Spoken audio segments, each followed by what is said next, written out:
우리는 모두 속았습니다. 랩터가 당신이 본 가장 멋진 공룡이라고 생각했다면 오답입니다. 회색 피부에 물이 지어 몰려다니며 부엌문을 박차고 들어오던 영화 속 그 모습은 가짜입니다. 진짜 랩터는 가장 기괴한 악몽보다 훨씬 더 터무니없게 생겼습니다. 라이터만 한 크기의 온몸이 깃털로 덮여 있으며 어둠 속에서 정확하게 당신의 위치를 포착해냅니다. 1993년 영화 주라기 공원이 개봉한 이래 전 세계는 집단 사냥을 감행하는 이 지능적인 살인마에게 충격을 받았습니다. 하지만 영화는 무려 30년 동안 우리를 속여왔습니다. 7.5영만 년 전 백악기 몽골의 사막으로 시간 여행을 떠난다면 당신이 마주하는 것은 2m 높이의 회색 맹수가 아닙니다. 0.5m도 안 되는 키에 온몸이 깃털로 뒤덮여 마치 난 모양의 발톱을 가진 공작새 같은 생명체입니다. 하지만 그것은 영화 속 연출보다 만 배는 더 끔찍합니다. 고생물학자들은 그것을 벨로시랍터라 부르지만 우리는 오랫동안 잘못 알려진 이름인 랩터로 더 잘 알고 있습니다. 그것은 영화에서처럼 인간과 정면으로 맞설 수 있는 괴물이 아니면 당신이 생각하는 그런 평범한 공룡도 아닙니다.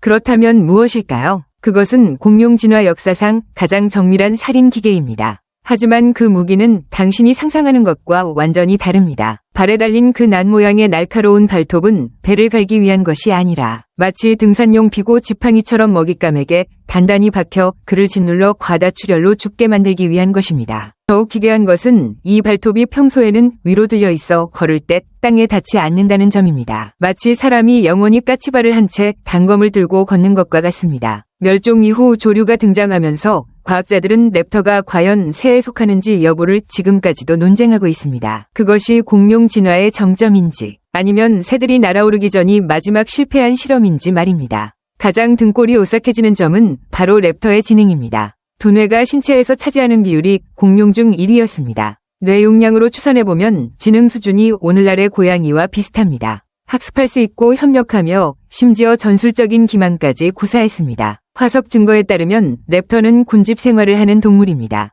1997년 몽골에서 한 무리의 랩터 화석이 발견되었는데 동시에 죽은 채 엉켜 있었습니다. 그것들은 같이 죽은 것이 아니라 사냥하던 중 모래폭풍에 생매장당한 것입니다. 하지만 여기서 치명적인 의문이 생깁니다. 무리 생활은 분업을 뜻하고 분업은 소통을 뜻합니다. 그렇다면 그들은 어떻게 의사소통을 했을까요?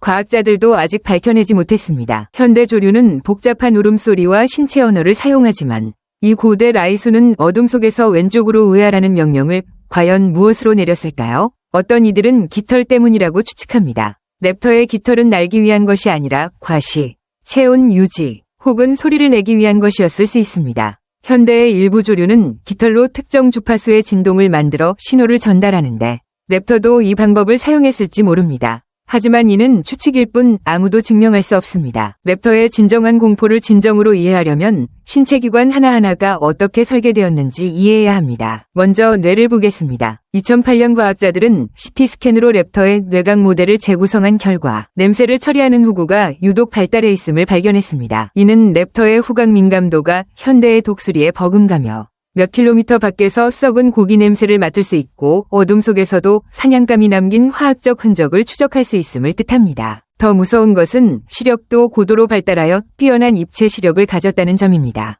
두 눈이 앞으로 향해 있어 올빼미처럼 거리를 정확하게 판단할 수 있었습니다. 낮에는 정밀한 사냥꾼이었고 밤에는 유령 같은 추적자였습니다. 다음은 귀입니다. 랩터의 뇌의 구조는 화석 속에 매우 온전하게 보존되어 있습니다. 평형 감각을 담당하는 방교관 등의 기관이 현대 조류와 거의 완벽하게 일치합니다. 이는 머리의 안정성이 극도로 뛰어나 고속으로 질주할 때도 눈과 머리가 미동조차 하지 않음을 의미합니다. 사냥감이 아주 미세한 회피 동작을 해도 정확하게 포착할 수 있습니다. 또한 뇌가 저주파 진동에 극도로 민감하여 수백 미터 밖에서 사냥감이 땅을 밟는 진동을 감지할 수 있었습니다. 다시 말해 사냥감이 자신 소리를 듣기도 전에 랩터는 이미 사냥감의 심장 소리를 듣고 있었던 것입니다. 그리고 그 상징적인 낫 발톱입니다. 이는 단순한 발톱이 아니라 다관절의 정밀 무기 시스템입니다. 두 번째 발가락 관절 덕분에 발톱을 위로 180도 들어 올려 걸을 때 마모되는 것을 막을 수 있습니다. 공격을 개시할 때 이 관절은 스프링처럼 즉시 고정되며 발톱이 엄청난 속도로 아래로 내리꽂힙니다. 2005년 생체역학 연구에서 이 발톱의 수력을 시뮬레이션한 결과 제곱센티미터당 300kg에 달하는 압력을 견뎌낼 수 있어 당시의 두꺼운 방어도 쉽게 뚫을 수 있었습니다.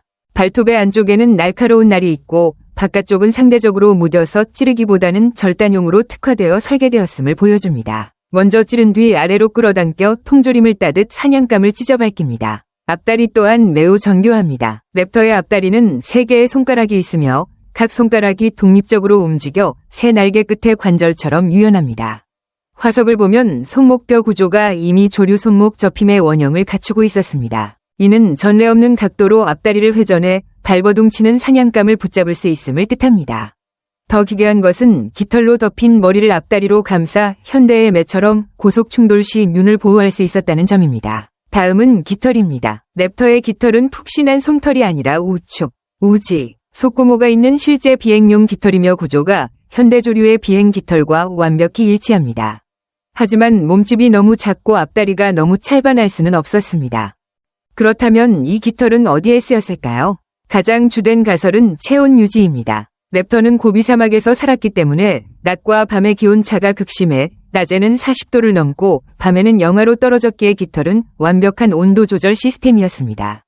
또 다른 가설은 공기역학적 보조 계산입니다. 유체역학 시뮬레이션에 따르면 랩터가 고속으로 질주할 때 앞다리에 깃털을 펼치면 추가적인 하중 압력이 발생하여 급선회할 때 안정성을 유지하는 데 도움을 주는데 F1 경주차의 리어 윙과 같습니다.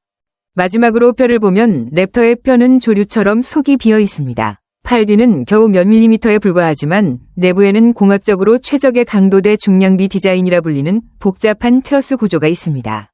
덕분에 체중은 단 15에서 20kg에 불과하면서도 체급을 훨씬 뛰어넘는 근육의 힘을 폭발시킬 수 있었습니다.